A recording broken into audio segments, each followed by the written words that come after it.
What is going on, beautiful folks? Welcome to another episode of Story Time with Lee Hammock, your favorite self-aware narcissist.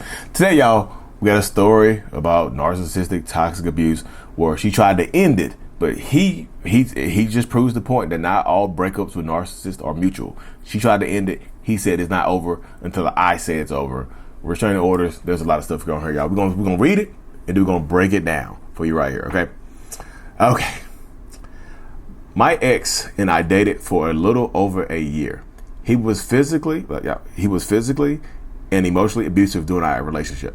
I tried breaking it off once, but with no luck. He told me he never said it was over, so it didn't matter if I wanted it to be. See? When I left successfully the second time, he blew my phone up, sent people by my home, and even sent me a 10-page handwritten letter saying he drives by my home twice a day to check on me. I've had to go to the police over the harassment and ask them to call my ex and let him know he needs to stop. Right after the call was made, my ex posted online that the officer called him, put the officer's badge number up, and said how it's sad the police cannot help people. So I turned right back around, went to the police station, and filed a report. I was told to get a restraining order, so I got a temporary order. When our court date came 2 weeks later, my ex showed up with a lawyer. The judge continued the hearing for next Monday. When I asked why, the judge said anyone has a right for an attorney to be present in his court, and I asked if I wanted one. Mind you, this man is a total cheapskate and lives off of me when I'm on SSI and have dependents in the home. But now somehow he can pay for an attorney. I can't believe he's going to such lengths to keep in contact and to drag this out. I'm physically exhausted and sick this week. This man has me on video at his job hitting him in the side when I met him there to sign his name off my car title. He started to walk back to the building with the title. He gets me so stressed and scared I just reacted. Now his coworker says my ex is getting the video feed pulled for court. He's trying to make me out to be the bad guy. This man has gone so far as to break my tailbone, then drive me to the doctors and squeeze my hand tightly while I lied and had to tell the doctor I failed. I'm scared what he will do next. What do I have to look forward to in court?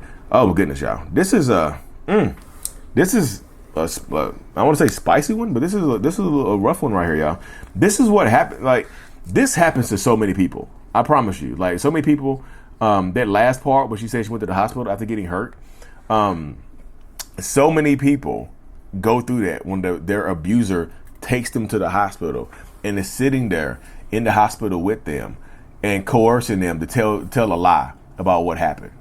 And y'all do understand this. There's a lot of hospital nurses and doctors that know why that abusive person is there.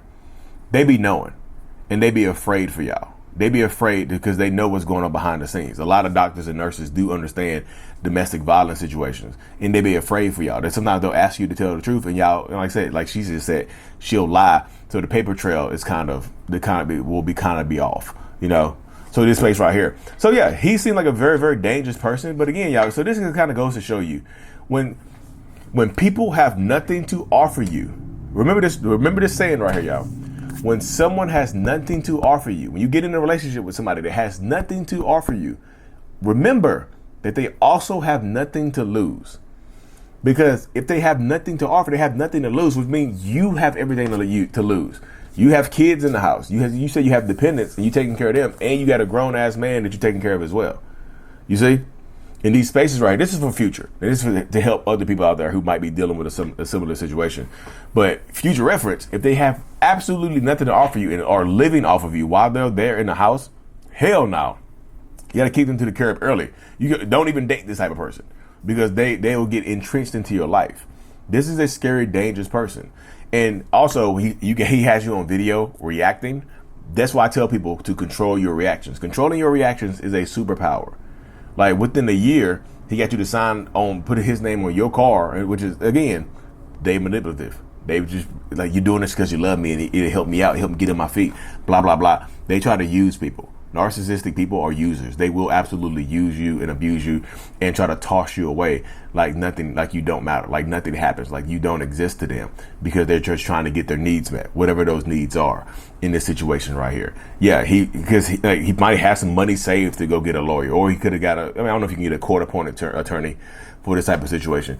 But sometimes this is what happens. You have all this evidence though. You have a 10-page letter, like, you know, Aaliyah. I don't know how, you know, Aaliyah wrote the 4-page letter and she was sealing it with a kiss. You have a 10-page manifesto of this man telling you he's stalking you. Take that to court. I didn't see you mention that in here. I don't know if I missed the court date or whatever. Take that to court with you. Take the manifesto with you. Take the fact that you take your call records with you. Document everything. This is why documenting things is so important. You have to document everything to protect yourself against people like this. Because like I said, she said in the very beginning, it's not mutual. I tried to break up with him, and because he was so dependent upon me, he had nowhere to go. He said, no, I couldn't break up with him. They think that they're in control of you. They think that they own you. He was physically abusive as hell. Like, this is a toxic, narcissistic, abusive person. And right from the beginning, he said he was physically and emotionally abusive during the relationship.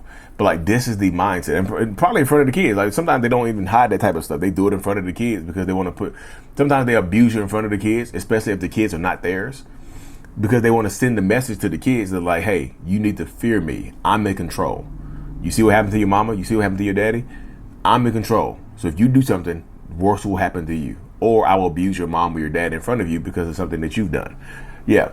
And like I said, if you can't get the restraining order, get that restraining order because it's worth it. But again, a restraining order is just a piece of paper. It absolutely is. It's not going to protect. If he so chooses to violate it, you have to enforce it. Well, Lee, I don't want to get him locked up, lock his ass up.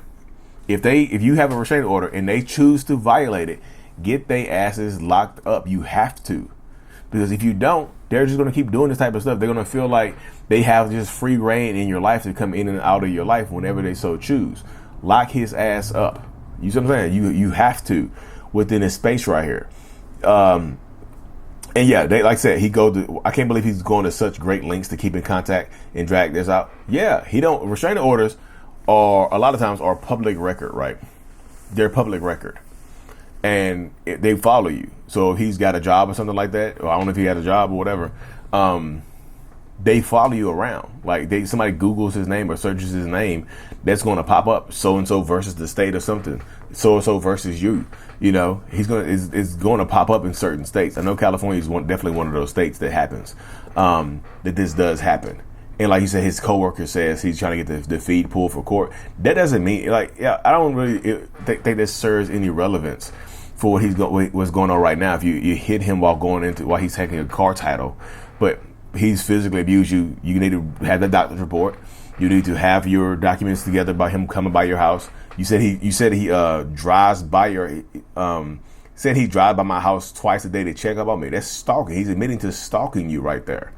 That's literally admitting to stalking you, sending people over there, and he could have borrowed some money for that attorney if he's sending people by your home.